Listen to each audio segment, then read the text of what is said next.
అండి, welcome back to my channel. ఈరోజు మనం మక్కన యూజ్ చేస్తూ ఎలా పిల్లలకి సెర్లాక్ పౌడర్ రెడీ చేసుకోవాలో చూద్దామండి. ప్యూర్ సెర్లాక్ పౌడర్ కదా, ఇది ఒక వర్షన్. సో ప్యాన్లో కొంచెం గీ వేసుకొని నేను 1 బౌల్ ఆఫ్ మక్కన దాంట్లో యాడ్ చేసుకున్నానండి.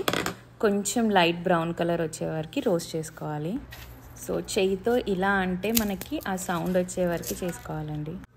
Next half bowl puffed rice మురముర and half bowl poha add చేసుకోవాలండి. సో ఇవి కొంచెం లైట్ బ్రౌన్ వచ్చే వరకు రోస్ట్ చేసుకోవాలి.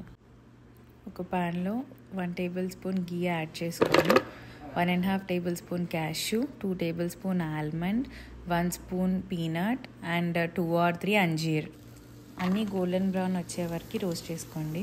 ఆల్మండ్ అంటే ఒక బ్యూటీ టిప్ గుర్తొచ్చిందండి. 4 or 5 ఆల్మండ్స్ ఒక బౌల్లో తీసుకొని కొంచెం మునిగేంత వరకు ఇలా పాలు వేసుకోవాలి. అవి 6 to 7 hours సోక్ చేశాక అవి ఒక మిక్సీ గ్రైండ్లో వేసుకొని మిగిలిన పాలు పోసుకొని మెత్తగా పేస్ట్లా గ్రైండ్ చేసుకొని ఫేస్కి అప్లై చేసుకోవాలండి. డ్రై అయిపోయే వరకు ఉంచుకొని వాష్ చేసుకుంటే ఇన్స్టాంట్ గ్లో వస్తుందండి. సో పౌడర్ కంటిన్యూ చేద్దాం. మనం ఫ్రై చేసినవన్నీ మిక్సీలో వేసి పౌడర్ చేసుకోవాలండి. నేను ఒక 2 టేబుల్ స్పూన్స్ రాగి పౌడర్ కూడా ఇందులో యాడ్ చేశాను. యాడ్ చేసి మొత్తం ఇగో ఇలా పౌడర్ లాగా మనం ఇలా గ్రైండ్ చేసుకోవాలి. ఇందులో డైజెషన్ కోసం కొంచెం జీరా పౌడర్ అండ్ లిటిల్ సాల్ట్ కూడా యాడ్ చేసుకోవచ్చండి. సో ఇది మనం యాపిల్ ప్యూరీ, బనానా ప్యూరీ వాటితో కూడా మిక్స్ చేసి పిల్లలకి పెట్టచ్చు. సో లేదంటే జస్ట్ మనం బౌల్లో ఒక 2 టేబుల్ స్పూన్స్ ఇది వేసుకొని హాట్ వాటర్తో మిక్స్ చేసేసి డైరెక్ట్గా పిల్లలకి ఫీడ్ చేయొచ్చండి.